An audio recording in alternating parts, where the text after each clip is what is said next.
ते आलेलं विमान आणि पहिल्यांदा असं वरून गेलतं तेव्हा ते चांगलं होतं. नंतर आम्ही घराच्या बाहेरच होतो.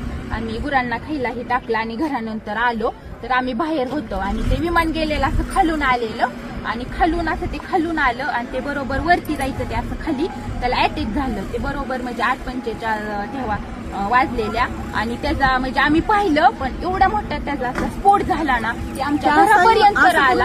असं ते फिरलं आणि खालीच क्रॅक झालं. ते धावपट्टीवर गेलंच नाही तसं असं जाग्यावर त्याचा स्फोट झाला. आम्ही एवढं घाबरलो तरी पण म्हणजे ते आले वरून पोलीस ही मग आम्ही गेलो 15 मिनिटं थांबले. मग आम्ही घरून तरी पण आम्ही पाणी आणलं वाजलेली पाणी घेऊन आलो. त्यांच्यापाशी पाणी दिलं भिजवलं आणि ती बॉडी अशी साईडला पडलेली आणि त्यांचं मुंडकं ही पूर्ण म्हणजे साईडला होतं आणि अशी निम्मी बॉडी होती ती आम्ही पूर्णपणे पाहिलेली बॉडी.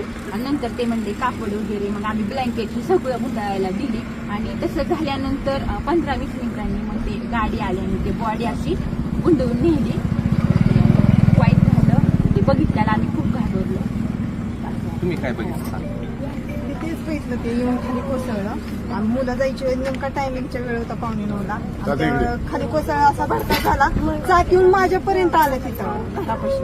काही आम्ही घाबरलो पोरही आम्ही पळत सुटलो पण काहीच उपयोग नव्हता तोपर्यंत. ते पर्यंत सगळं हे झालं होतं बस्ट झालं होतं. आम्ही म्हणजे काहीच करू शकलो नाही आता फक्त पाहिलेलं जागेवर गेले.